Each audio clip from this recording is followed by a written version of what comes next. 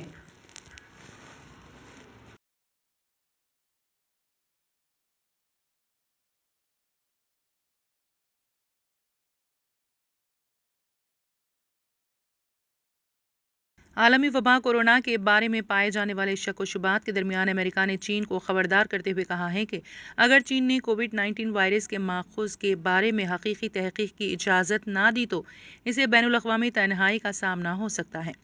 امریکہ کے مشیر برائے قومی سلامتی جیک سولیوان نے چین کو متنبع کیا ہے کہ اگر اس نے کووڈ-19 وبا کا سبب بننے والے وائرس کے ماخذ کے بارے میں حقیقی تحقیق کی اجازت نہ دی تو اسے بین الاقوامی تنہائی کا سامنا کرنا پڑ سکتا ہے۔ امریکی میڈیا کی خبر کے مطابق سولیوان نے کہا ہے کہ اس وقت موجودہ نقطے پر ہم کسی دھمکی یا الٹی میٹم کو شائع نہیں کریں گے۔ سولیوان نے مزید کہا ہے کہ فی الحال ہم بین الاقوامی برادری سے تعاون حاصل کرنا جاری رکھے ہوئے ہیں۔ انہوں نے کہا ہے کہ چین کی اپنی ذمہ داریوں کو پورا نہ کرنے کی صورت میں ہم جوابی کارروائی پر نظر ثانی کریں گے اور یہ سب ہم اپنے اتحادیوں کے ساتھ ہم آہنگی کے ساتھ کریں گے۔ سولیوان نے کہا ہے کہ اگر چین وائرس کے ماخذ کی تحقیق کی اجازت نہیں دیتا تو اسے بین الاقوامی برادری میں تنہائی کا سامنا ہو سکتا ہے۔ بھارتیہ جنتا پارٹی نے آج کانگریس کے سابق صدر راہل گاندھی پر جوابی حملہ کرتے ہوئے کہا کہ انہوں نے کورونا وائرس کی وبا اور ویکسینیشن پر سیاست کی ہے اور وبائی امراض کے خلاف جنگ کو نقصان پہنچانے کی پوری کوشش کی ہے۔ یہاں ایک ورچوئل پریس کانفرنس سے خطاب کرتے ہوئے بی جے پی کے ترجمان سمبت پاترا نے کہا، جب بھی ہندوستان اور ملک میں کچھ اچھا ہوتا ہے تو کہیں نہ کہیں کانگریسیوں کو اس سے چڑ ہو جاتی ہے۔ راہل گاندھی سے رکا نہیں جاتا اور وہ پریس کانفرنسوں کے ذریعے اس پورے موضوع پر سوالیہ نشان لگانے کے لیے کام کرتے ہیں۔ پاترا نے کہا کہ یوم یوگا کے ساتھ کل کا دن بھی بہت اہم تھا۔ کل ہندوستان پوری دنیا کا واحد ملک بن گیا جب ایک ہی دن میں تقریباً 87 لاکھ افراد کو کورونا ویکسین لگائے گئے، لیکن مسٹر گاندھی نے ملک کے اس کارنامے کا احترام نہیں کیا۔ انہوں نے کہا، جب بھی کورونا کے خلاف جنگ میں کوئی اہم موڑ آتا ہے تب راہل گاندھی اور کانگریس پارٹی نے سیاست کرنے کی پوری کوشش کی ہے۔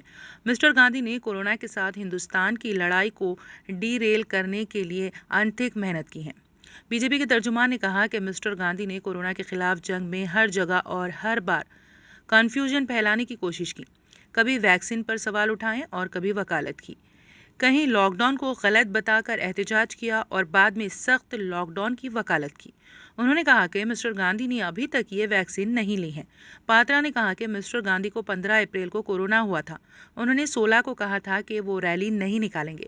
4 دن بعد 20 تاریخ کو انہیں معلوم ہوا کہ اسے کورونا ہوا ہے، لیکن پھر بھی وہ بیماری اور ویکسین پر سیاست کرتے رہے۔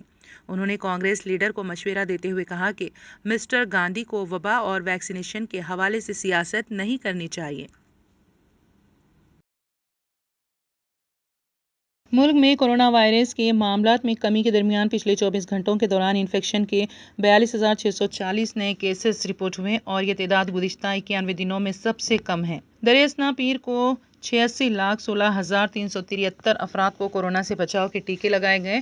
ملک میں اب تک 28,87,6201 افراد کو ٹیکے لگائے جا چکے ہیں۔ مرکزی وزارت صحت کی جانب سے منگل کی صبح جاری کردہ اعداد و شمار کے مطابق گزشتہ 24 گھنٹوں میں کورونا کے 42,640 نئے کیسز کی آمد کے ساتھ ہی متاثرہ افراد کی تعداد بڑھ کر 2,99,77,861 ہو گئی ہے۔ اس دوران 81,839 مریضوں کی صحت یابی کے بعد اس وبا کو شکست دینے والے افراد کی کل تعداد 2,89,26,038 ہو گئی ہے۔ سرگرم معاملات 40,366 سے کم ہو کر 6,62,521 رہ گئے ہیں۔ اسی عرصے میں 1,166 مریضوں کی ہلاکت کی وجہ سے اموات کی تعداد 3,89,302 ہو گئی ہے۔ ملک میں سرگرم کیسوں کی شرح کم ہو کر 2.21%، بحالی کی شرح 96.49% اور اموات کی شرح 1.30% ہو گئی ہیں۔ گزشتہ 24 گھنٹوں میں فعال معاملات میں 7,840 کی کمی واقع ہونے کے بعد مہاراشٹر میں یہ تعداد کم ہو کر 1,27,523 ہو گئی ہے۔ دریں اثنا ریاست میں 13,758 مزید مریضوں کی شفا یابی کے بعد کورونا سے نجات لوگوں کی تعداد بڑھ کر 57,33,215 ہو گئی ہے، جبکہ 352 مزید مریضوں کی موت کی وجہ سے مرنے والوں کی تعداد 1,18,313 ہو گئی ہے۔ کیرالہ میں اس عرصے کے دوران فعال معاملات 6,241 سے کم ہو کر 1,135 ہو چکے ہیں اور 13,596 مریضوں کی شفا یابی کی وجہ سے کورونا کو شکست دینے والے افراد کی تعداد بڑھ کر 27,04,554 ہو گئی ہے، جبکہ مزید 94 مریضوں کی اموات کی تعداد 12,154 ہو چکی ہے۔ کانگریس کے سابق صدر راہل گاندھی نے کہا ہے کہ کووڈ نے گہرا درد دیا ہے اور اس کی وجہ سے ملک میں لاکھوں لوگ ہلاک ہوئے ہیں، لیکن حکومت ابھی تک سنبھل نہیں رہی ہے۔ لہٰذا پارٹی نے ایک وائٹ پیپر جاری کیا جس میں ممکنہ تیسری لہر کو کنٹرول کرنے کے لیے تجویزیں پیش کی گئیں۔ ایک خصوصی پریس کانفرنس سے خطاب کرتے ہوئے منگل کو یہاں مسٹر راہل گاندھی نے کہا کہ ان کی پارٹی نے یہ وائٹ پیپر تفصیل سے تیار کیا ہے۔ ان کا کہنا ہے کہ اس وائٹ پیپر کے ذریعے ان کا مقصد حکومت کی طرف انگلی اٹھانا نہیں ہے، بلکہ حکومت نے پہلی اور دوسری لہر کو شکست دینے کے دوران جس طرح کی غلطیاں کی ہیں، ممکنہ تیسری لہر میں ان غلطیوں کو سدھارنے اور صحیح اقدامات کرنے کی تجویزیں پیش کی گئی ہیں۔ انہوں نے بتایا کہ ہم جانتے ہیں کہ ان غلطیوں کو آنے والے وقتوں میں بھی سدھارنا پڑے گا۔ پورا ملک جانتا ہے کہ دوسری لہر سے پہلے ہمارے سائنسدانوں اور ڈاکٹروں نے دوسری لہر کی آمد کے بارے میں بات کی تھی۔ اس وقت حکومت کو جو اقدام کرنا چاہیے تھا، حکومت کا جو رویہ ہونا چاہیے تھا، وہ نہیں رہا، اور اسی وجہ سے پورے ملک کو دوسری لہر کا درد برداشت کرنا پڑا۔ کانگریس لیڈر نے کہا کہ تیسری لہر کے بارے میں بات کی جا رہی ہے، لیکن ہم ابھی بھی اس لہر پر کھڑے ہیں جیسے دوسری لہر سے پہلے کی صورتحال میں کھڑے ہیں، جب پورا ملک جانتا ہے کہ تیسری لہر آنے والی ہے اور اس سے نمٹنے کے لیے حکومت کو پوری تیاری کرنی چاہیے۔ اسپتال کے بیڈ، آکسیجن، دوائیں وغیرہ کا مناسب انتظام ہونا چاہیے۔ اس کا مطلب یہ ہے کہ جو کام دوسری لہر میں نہیں ہو سکا تھا، وہ تیسری لہر کی تیاری میں مکمل کرنا ہے۔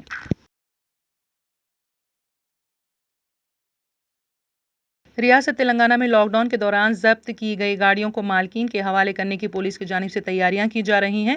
جرمانے کی ادائیگی کے بعد مالکین کو ضبط شدہ گاڑیاں حوالے کرنے سے متعلق تمام ڈسٹرکٹس ایس پیز اور پولیس کمشنریٹس کو ڈی جی پی آفس سے سرکولر جاری کیے جانے کی اطلاعات ہیں۔ ای چالان ادا کرنے گاڑیاں واپس لی جا سکتی ہیں۔ ذرائع کے مطابق متعلقہ پولیس اسٹیشن سے گاڑیوں کے مالکین کو فون پر پیغام روانہ کیا جائے گا، جس میں جرمانے کی رقم کی تفصیلات سے واقف کروایا جائے گا۔ البتہ سنگین نوعیت کے کیسز کے معاملے میں گاڑی سواروں کو کورٹ سے رجوع کیا جائے گا۔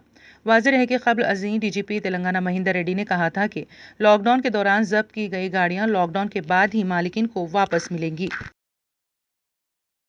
حیدرآباد کے مضافاتی علاقے کوکٹ پلی سے تعلق رکھنے والے 4 افراد کو ٹاسک فورس ٹیم نے بلیک فنگس کے علاج کے نام پر عوام کو نقلی انجیکشنز بیچنے والوں کو گرفتار کر لیا، اور اس سلسلے میں city commissioner of police Anjani Kumar نے ایک پریس کانفرنس سے خطاب کرتے ہوئے کہا کہ بلیک فنگس کے علاج کے لیے 36 نقلی انجیکشن ضبط کر لیے گئے ہیں۔ انہوں نے کہا کہ ابھی تک سٹی پولیس نے 450 نقلی انجیکشنز کو ضبط کیا ہے اور 56 کیس درج کرتے ہوئے 136 افراد پر کارروائی کی گئی۔ انہوں نے عوام سے اپیل کی ہے کہ وہ تحقیق کرنے کے بعد ہی انجیکشنز کا استعمال کریں۔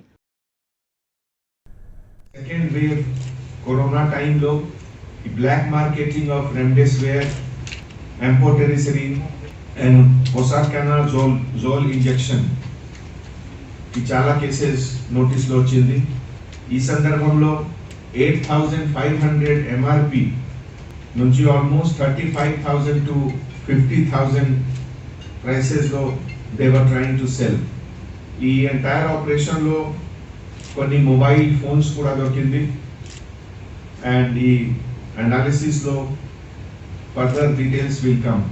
ఈ సందర్భంలో ఇప్పటివరకు హైదరాబాద్ సిటీ పోలీస్ ద్వారా 58 కేసెస్ బుక్ అయింది regarding black marketing of injections for remdesivir and black fungus. ఈ 58 కేసెస్లో 136 పర్సన్స్ కి అరెస్ట్ జరిగింది, 136 అండ్ 450 ఇంజెక్షన్స్ కి ఇప్పటివరకు సీజర్ జరిగింది।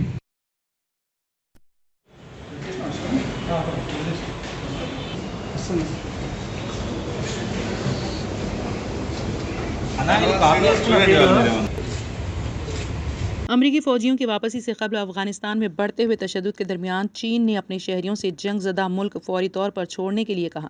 چین نے اپنے شہریوں کو یہ مشورہ ایک ایسے وقت میں دیا ہے جب حالیہ ہفتوں میں افغان سیکورٹی فورسز اور طالبان کے مابین تشدد اور بھڑک گئی اور عسکریت پسندوں نے ملک کے کئی نئے اضلاع پر قبضہ کر لیا۔ ساؤتھ چائنا مارننگ پوسٹ کی رپورٹ کے مطابق افغانستان میں چینی سفارت خانے نے چینی شہریوں سے کہا ہے کہ وہ امریکی اور نیٹو فوجوں کی واپسی سے قبل نئے علاقوں پر طالبان کے قبضے کے پیش نظر جنگ زدہ ملک کو فوری طور پر چھوڑ دیں۔ سفارت خانے نے چینی شہریوں اور تنظیموں سے کہا ہے کہ صورتحال مزید خراب ہو رہی ہے، اس لیے وہ اضافی چوکسی اختیار کرے اور ہنگامی تیاریوں کو مضبوط کریں۔ قابل ذکر ہے کہ 29 فروری 2020 کو دوحہ میں امریکہ اور طالبان کے مابین ہونے والے معاہدے کے مطابق بین الاقوامی فوج کو ستمبر تک افغانستان سے واپسی کرنی ہے۔